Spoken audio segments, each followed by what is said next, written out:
This lesson is all about Excel tables and why they're the best bet for storing all of your data in Excel. When investing your money, you would want it to be stored somewhere safe, regulated, and easily accessible to you.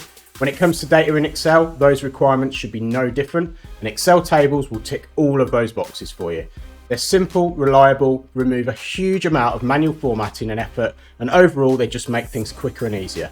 Tables are Excel's built-in and recommended method of storing your data, and I would definitely support this choice and encourage you to store nearly all of your data in one.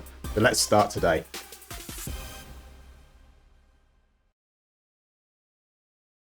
Because I want to best demonstrate the full features of tables, let's clear the formatting completely and then we can apply it all back with tables.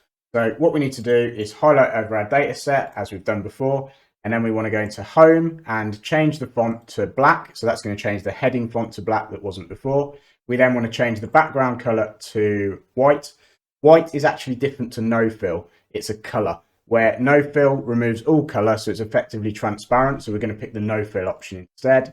We're then going to click into here and go to no border and then click on this to confirm that change.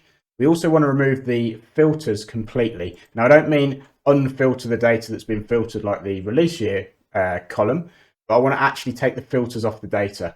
So to do that, click anywhere in the filtered header section, go into the data tab, and instead of clicking clear this time, we're actually going to click on filter. You'll see all the arrows come off.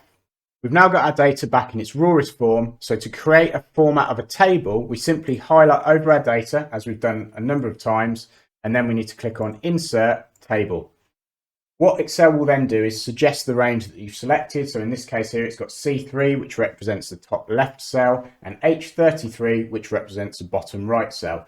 You see this little tick box at the bottom, which says My Table has headers. Because we've been careful to put headers across the whole top of our data, Excel has recognized those as headers, and by ticking it, it will separate those from the rest of the data as we had to do manually. So let's click OK. And there you go. It's effectively recreated everything we did manually with about 4 clicks. Storing data in this table format is going to be an absolute game changer for you. Immediately, it's colored the header bar for us. It's added filters all the way across the top, and it's actually put this subtle shade in between rows for us just as a default. They're all things that take time to do manually. What's also a massive benefit when you stick stuff in a table is that Excel understands that all of these cells are part of the table. So I can click anywhere in here and it will unlock some new features. So you'll notice this table design option has appeared at the top.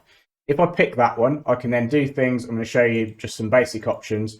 These are all predefined or preset options to change the look of your table. And you can pick from any of those at the click of a button, and it's applying loads of formatting that would have taken us ages manually.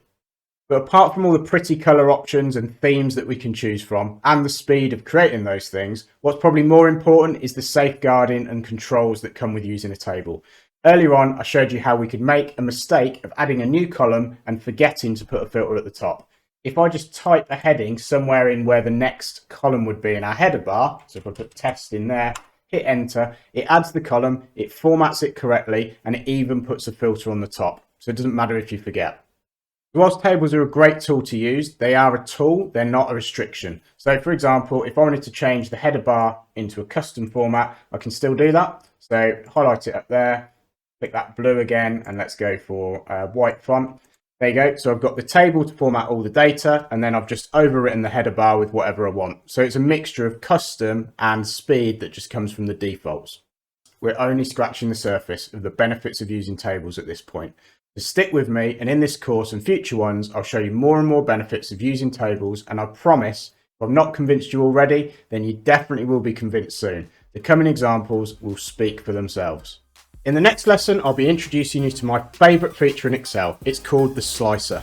They're incredibly easy to use, make your workbooks look really professional, and save a huge amount of time for whoever uses the tools you make.